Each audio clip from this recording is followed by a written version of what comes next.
자기 의지와 상관없이 떨리는 손은 불평과 불안과 자존심을 건드리는 질병이다.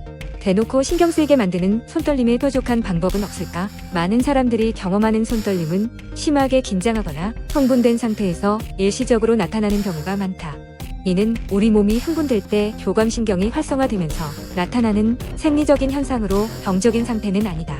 하지만 신체의 병 때문에 생기는 경우도 있는데 이때는 반드시 치료가 필요하다. 본태성 손떨림, 술이나 나이 탓 아니다. 손떨림 중 가장 흔한 종류로 유전되는 성향이 있다. 힘을 주지 않는 평상시에는 이상이 없다가 글씨를 쓰는 등 손에 힘을 주거나 자세를 취할 때 손떨림이 생겨 일상생활에 불편을 준다. 나이 들면서 심해지기 때문에 주로 노인에게 생기는 병이라고 생각하기 쉽지만 실제로는 40대에서 50대에 가장 흔하게 발생한다. 본태성 손떨림 환자들 중에는 술 기운이 오르면 손떨림이 약해져서 술을 즐기는 사람들이 있다. 이 때문에 알코올 중독으로 인한 손떨림으로 오해받기도 한다. 그러나 알코올 중독과는 전혀 관계가 없으며 뇌의 운동을 조절하는 회로의 기능 이상 때문인 것으로 알려져 있다. 나이가 들면 전반적으로 뇌의 기능이 떨어지기 때문에 증상이 더 두드러진다. 물론 알코올에 중독된 경우에도 금단 증상 중 하나로 본태성 손떨림과 비슷한 증세가 발생할 수 있으나 손떨림 치료약에 잘 반응하지 않는다. 일부 환자의 경우 중독에서 벗어난 후에도 본태성 손떨림의 형태로 증상이 지속되는 경우가 있어 지속적인 관리와 치료가 필요하다. 알코올뿐만 아니라 진정 효과가 있는 약물을 복용할 때도 약 기운이 떨어지면 손떨림이 나타날 수 있으므로 진정제를 장기 복용하는 사람들은 알아두는 것이 좋다. 파킨슨병이 있을 때도 손떨림이 나타나는데 본태성 손떨림과 마찬가지로 뇌의 운동 기능을 조절하는 회로의 이상으로 발생한다.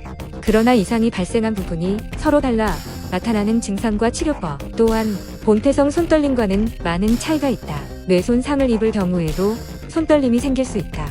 뇌졸중, 외상 등으로 뇌손상을 입은 경우 망가지는 뇌회로가 본태성 손떨림이 나타날 때와 같은 부분이어서 증상도 비슷하다. 그러나 손떨림의 강도가 더 심해 치료가 쉽지 않은 경우가 많다. 뇌출혈 또는 뇌손상 발생 시 복용하는 뇌전증 발작 예방약에 의해서도 발생할 수 있다. 손떨림은 흥분하거나 불안을 느낄 때, 피곤할 때나 커피를 마신 후 등 다양한 상황에서 자주 경험할 수 있어 가벼운 증상으로 생각하는 경우가 많다.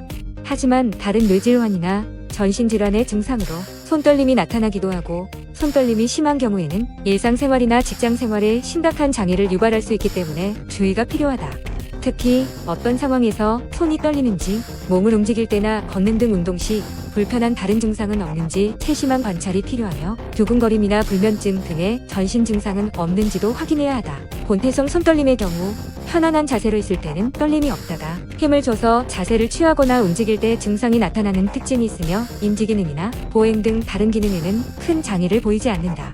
이에 반해 파킨슨병에 동반된 손떨림의 경우 자세를 취하거나 움직일 때는 떨림이 없어지거나 작아지고 반대로 편안한 자세로 있을 때 떨림이 나타난다.